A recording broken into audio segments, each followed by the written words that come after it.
Hello? Hello? Is this working? Okay, yes, here it is. Hello, good morning everyone from Melody FM, and thank you for tuning into our channel. It's a beautiful and sunny day in the city of Chicago despite the shelter in place, so crack a window and crank up Melody FM. Team Melody is here to loop you in on the latest neighborhood revitalization project in Chicago. Together we've performed an adaptive reuse of an existing closed Chicago Public Schools building into a mixed-use multifamily space. Our team consists of myself, Brianna, Erica, Enrique, Gracelyn, Al-Walid, and Arij. In the past 16 years, over 150 Chicago public schools have been closed. We see that these closed schools form heavy clusters in the south and west.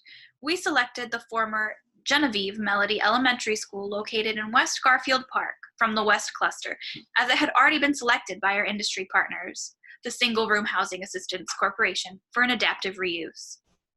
In the areas surrounding West Garfield Park, we see large numbers of affordable housing developments, several micro-market recovery programs, and industrial and innovation centers, which tie into our program. Taking a closer look into the neighborhood, we have a prime location with less than 10-minute walk to several bus stops and metro stations. Learning centers and shelters nearby feed into the program for Melody. Further analysis of the community shows that just over 10% of the community is employed. There's a variety of household types with almost 70% families and just over 30% of them non-family. The existing, a three-story building, was built in 1965.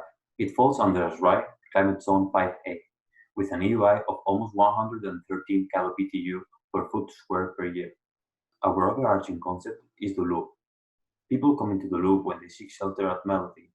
Through workshop and self-enrichment programs, residents are able to gain a level of financial and social stability, enabling them to move out of the interim housing and into low-income housing or other private accommodations. This flow creates a system where more people are able to move into Melody, and former residents are able to contribute to neighborhood revitalization through their trades. Essentially, the neighborhood takes care of itself. Melody's community program functions as a driving thread to bring cohesion to a wide range of people from diverse socioeconomic backgrounds. The center acts as a catalyst, encouraging activity and a sense of community in the neighborhood, enhancing the loop.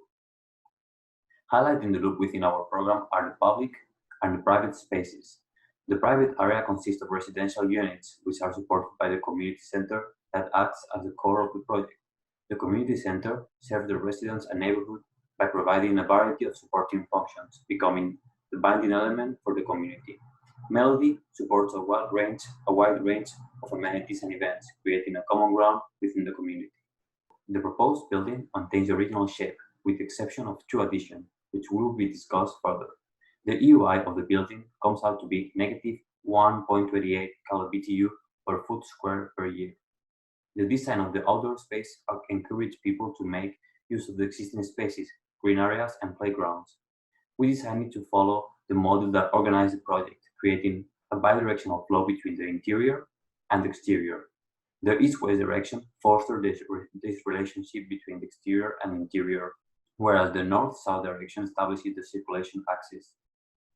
As we wanted to retain the essence of the school building, we used the existing structural system and the basic layout for our design. The residential wing of Melody follows a U shape that wraps around the community center, similar to the original layout, in which the classroom surrounded the gym. The existing gym was extended toward the west to accommodate the new community center, and a space was created for a room each on the southwest corner of the second and third floors. The four existing staircases were refurbished and two elevators were added to the building. The main entrance to the community center is located toward the west, through the public plaza, whereas the original access points for the school have now become the entrance for the residential wing. We provided a separate access for services from the north, hidden from the plaza by a green wall. The first floor includes the interim housing located in the periphery of the U-shaped volume, and several services such as the daycare, the workshop, the clinic, the cafeteria, and the kitchen. These spaces make up the community center and support the housing. One of the major changes to the original layout was to introduce natural light into the building through skylights in the public and private spaces. Residents are encouraged to interact and form a community. This is reflected within the residential wing, where we incorporated several voids through the corridors. These voids not only provide natural daylight, but also enable visual connectivity across the floors. Also, visitors to the building are greeted with a well-lit public space. The double-heighted space and large span of the old gym made it a suitable area for the community center. It now serves as a flexible, multifunctional place where various activities take place, from conducting workshops and events to a social space for the community. The administrative office for Melody overlooks the central space from the second floor to enable visual connectivity while maintaining a quiet working environment. The second floor of layout follows the original structure as well. We see different unit types that share two main living areas where community interaction is encouraged. Central elevators provide access to the office located on this floor. The third floor layout is similar to the second one, with a slight variation in the living spaces, which are slightly offset from the lower floor to create a more dynamic effect in the central voids.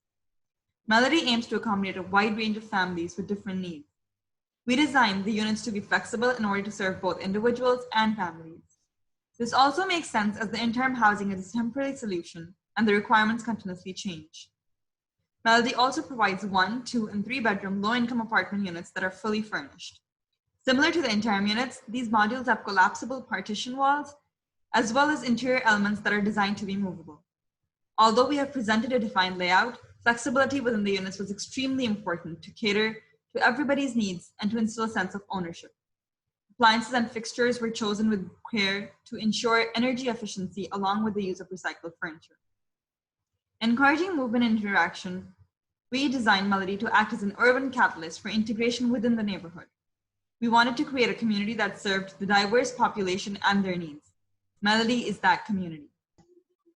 The existing building enclosure for Melody consists of 2 whites of brick, which are uninsulated.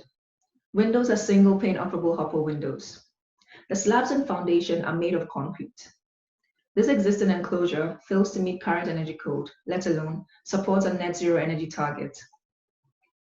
With the challenge identified, the team considered various systems as retrofit options.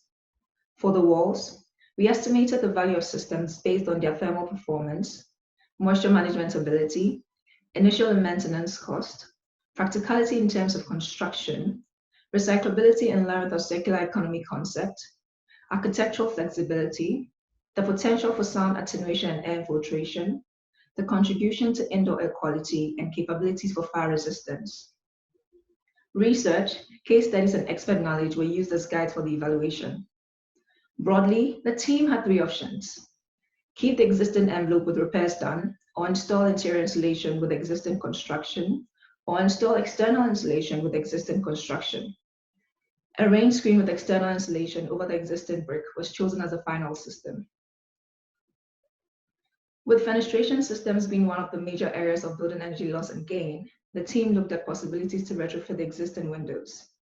Since the glazing industry is not far along in recycling post-consumer window systems, and used windows would not guarantee the required level of performance, we're left with the option to completely replace the existing windows with new high-performing IGUs.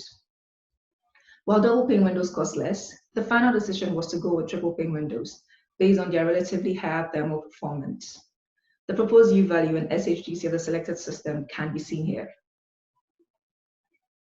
This table summarizes the thermal performance values of the proposed envelope systems compared to the existing.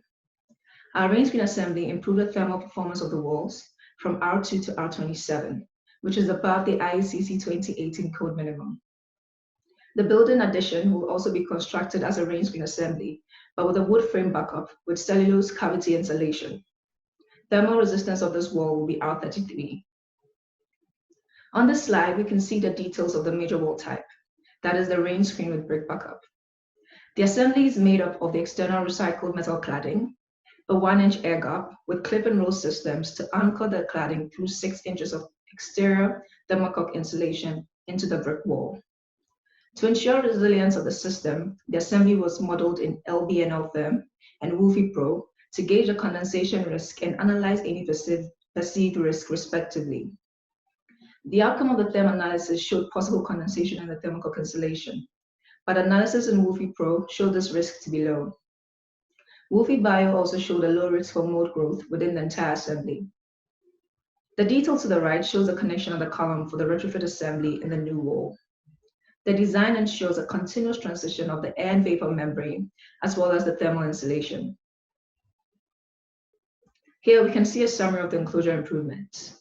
We have an externally insulated foundation, fire-rated metal doors, triple pane window configurations, insulated concrete piers, recycled metal rain screen cladding, and recycled metal shaded devices. Now we will turn our focus to the MEP systems for Melody. This diagram shows how the thermal zones are laid out on the first floor. Our main focus is occupant comfort. All apartment units and individual spaces are provided with temperature controls. Therefore, the occupants will be more likely to be pleased with the indoor environment. Energy impact was our #1 concern for the system selection, and the cost was a close second. We also decided to separate the space conditioning load from the ventilation load and serve these two separately in a more efficient system. Firstly, addressing ventilation. Most of our ductwork is shallow in size because we are using a dedicated outdoor air system. Our ventilation requirements exceed code values from ASHRAE 62.1. All units are equipped with exhaust recovery. Each DOAS has multiple MERV-rated filters in accordance with well building recommendations. Secondly, addressing the space, heating, and cooling. We have a fan coil unit system with outdoor condensing units. Refrigerant is used in the main fan coil unit coils to heat or cool the spaces based on demand. Each thermal zone has at least one fan coil unit. ASHRAE 90.1 was followed, and the associated loads confirmed in multiple energy models. Our mechanical equipment was selected with energy efficiency in mind while considering occupant satisfaction. The DOAS unit was selected from Trane, and our outdoor condensing unit and indoor fan coil distribution units are Carrier. Both the DOAS and the condensing unit have heat recovery capabilities. Our selected lighting fixtures are shown in their designated spaces. Electrical conduit and lighting fixtures are completely renovated. All fixtures will be LED and will take into account circadian daylighting rhythms to align with occupant-centered goals. The replacement of incandescent lights with our proposed LED fixtures will be a significant energy-saving method. Our lights were selected from Delta Light and have dimming capabilities that line up with how we want our lighting controls to function. The plumbing system has brand new fixtures and pipes, with the goal of meeting EPA water-saving requirements. Using low-flow fixtures where applicable will greatly improve water use efficiency. The selection of Kohler as our manufacturer of choice is due to their multiple manufacturing and distribution plants in the Chicagoland region. This will minimize transportation costs and energy consumption and water consumption of the building. On par with minimizing costs, we also want to avoid wasting money on photovoltaic panels which would not experience adequate sunlight. An initial solar analysis was performed to identify the areas of the roof which received enough solar radiation to be considered as locations for the PV panels. The analysis was completed for both equinox at various times of day. We came to realize that both the upper and lower roofs could be used for PV panel coverage, except for the small portion of the roof identified here in red. Several iterations were assessed for the arrangement of the PV panels on the roof. Initially, all panels were designed facing south, as that has the maximum production per panel. However, panels must be spaced out more or they experience shading at some point throughout the day. Further analysis was performed utilizing east-west facing panels to prevent shading, allowing a denser design of the PV panel array.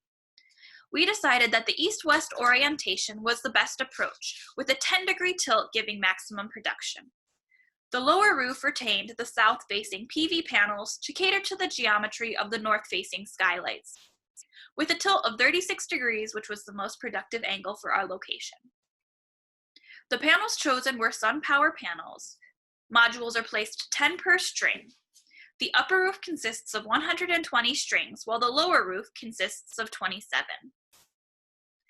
Overall, the annual energy production is just over 500,000 kilowatt hours.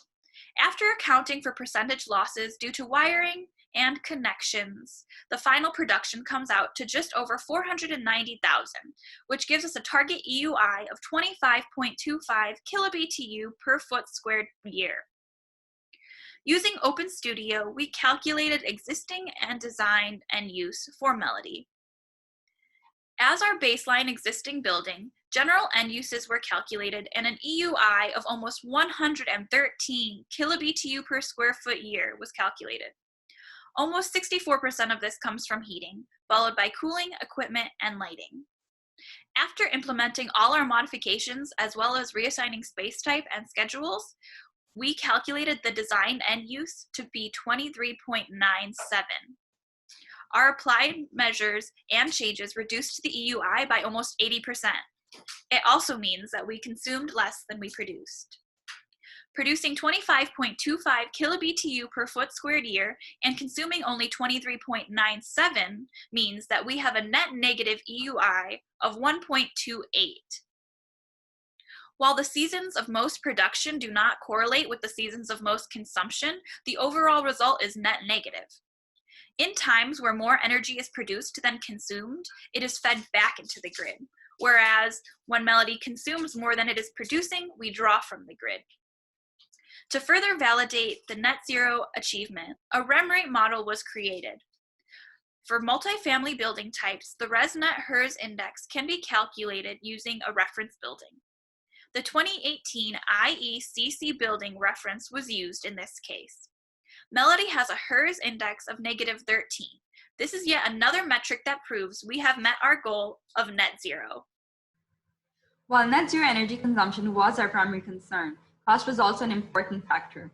Estimated values were calculated using RS means as well as local data and subcontractor pricing. The project cost came out to be $5.25 million, the equivalent of $80 per square foot. Here you can see the breakdown in cost per division based on the CSI Master Format 1995 edition. We were able to achieve a tax exemption due to our status as a nonprofit, which also helped in procuring used materials relating to our goal of reuse and recycle. Several of our points of saving have been outlined.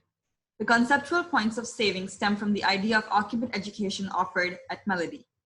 The annual PV panel output will be divided by the number of residents, and the residents will only be charged for electricity if they go over the allocated amount. We are also educating the residents about building operations to ensure that everyone is on the same path to net zero. 100% recycled material was used to make the unique cladding for our rain screen assembly, which decreased its cost. Reclaimed brick from within the building was used as the exterior cladding for part of the west facade and the brise soleil. Cabinetry and shelving was also reused and recycled from the Chicagoland area. While these forms of recycling have saved us money, they have also helped to reduce our carbon footprint. Using one-click LCA, we determined that our consumption will be 340 kilograms of CO2 per meter squared. Several long-term investments were necessary for our building, the first of which is the voids running throughout the building. These voids will allow light into our spaces, as was demonstrated by a solar analysis, and also improve the indoor environmental quality. Since the envelope is always a big ticket item for any building, we chose to go with an expensive envelope and use recycled materials where possible. Costly improvements to the building systems were chosen as they would pay off in energy savings for the owner. The solar panels were also a big ticket item, but in order to reach our zero energy goal, we needed to have energy production on site. All investments to our building contributed to making it a comfortable and environmentally friendly building, meeting the 9 foundations of a healthy building as proposed by Harvard University. Proficiently filtered outdoor air will be directly supplied to all living areas, consistent with well-building recommendations for respiratory health of building occupants in residential settings. The natural daylighting provided by our light walls and skylights also has been proven to improve the quality of life. We have reduced noise infiltration through our fenestration replacement and wall improvements. Melody has a much larger impact than its efficiency measures that goes beyond the building. Chicago has many community revitalization initiatives. In our neighborhood, the city has invested in outdoor markets, affordable housing developments, and small business loans. Melody serves as a gathering point for this neighborhood and houses its most vulnerable residents. We see Melody as a venue for community members to come together and continue to organize like this. Additionally, the city of Chicago estimates that there are more than 5,000 homeless individuals in the city. To address this housing crisis, we present the concept of Melody as a model for the city. If the idea behind Melody is applied to all closed CPS buildings, we could potentially house 18,000 people. Essentially, Melody becomes a part of a larger loop system, which links together 150 buildings with similar missions. While our program is specific to West Garfield Park, this concept of revitalization and resilience is easily replicable in many of the now vacant CPS schools, and we hope that our concept can act as a case study and create a larger loop. Our socio-economic loop is clearly evident in our design, not only from a financial standpoint, but also in the overall program, which was to incorporate a resilient and positive building, not only for our residents' home life, but also for the neighborhood.